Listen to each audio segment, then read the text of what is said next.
I know when I've given some career coaching to students in the past, it's like frequently they have this long list of criteria, maybe someplace geographically that they kind of need to stay in or want to be in.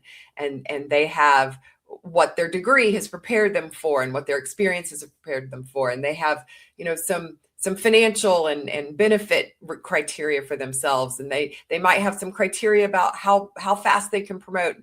And then when I look at them, or I imagine if someone you looks at them and says, oh, hey, by the way, you also want to have a job that has deep meaning for you, that has purpose. It's like I could kind of see them freaking out, like, oh my gosh, one more thing on the criteria list here of what I have to find in a job. How do you talk about meaningful work in a way that doesn't just stress people out even more than all the other things they're already looking for? No, that's exactly right. I think that people understandably have some anxiety about the idea of doing purposeful or meaningful work. It can feel like something that is only accessible to a privileged few. It can feel like something that is only accessible to people who are dedicating their entire lives to some lofty cause. And certainly Middle Turtle advocates pushing in the direction of, first of all, finding more ways to create meaning locally. So even in a job that might be what I would call a more conventional role, there are a lot of opportunities to create meaning together, right? By being a good manager, by taking pride in making an organizational process better, even can be a very meaningful activity. I should plug one of my friends, Rachel Pacheco, from my PhD program, is now a professor at Georgetown and has a book on this very topic coming out in the fall. So I'm very excited about that.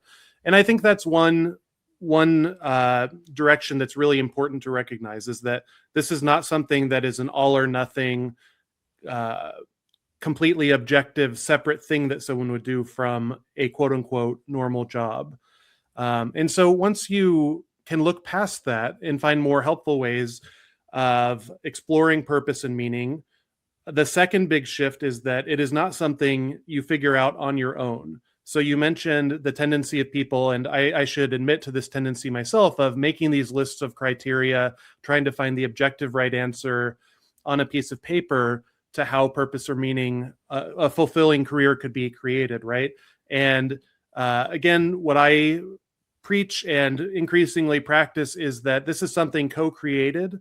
It's something that involves a lot of contact with other people and working with other people to understand their perspective. And long story short, on the other side of it, it's true that, I think some of what people in our community do would meet that initial criterion of being this kind of lofty, big goal in their life, but it comes from a different place. A lot of times those goals can come from a place of ego, of needing to feel important, right? It's another form of competition in a career that, oh, mine is more purposeful for you. And on the other side of that social process is meaning that's derived from taking pride in the contributions you're making to other people's lives in a less ego-driven place. Well, you said that this process of getting to sort of this discernment process is co-created. It's a social process. Can you give us an example of what that looks like? I mean, aside from, hey, I talk to my best friends and in my inner circle to say, what do you see me doing? What does that co-creation process entail to some extent? Right, absolutely. So it's kind of an amalgamation of different techniques, but one that it comes pretty intuitively is this idea of looping or gisting. It's called different things in different contexts, but to draw the contrast out, what I'm not advocating would be writing a list yourself or throwing it into ChatGPT and seeing if it seems to be the right answer. A process of looping or gisting might be that you start with that list and then you start running it by people. You start testing it out and having them read it back to you, right? So, okay, what I'm hearing is this, or what stands out to you about this? Could you summarize back my own goal in your words? And then you have this process of kind of verifying, oh yeah, that sounded right, or no, it didn't. You can see that it's a more interactive process. And if you structure this the right way, it can be really interesting, right? So an example of this would be when I started Middle Turtle.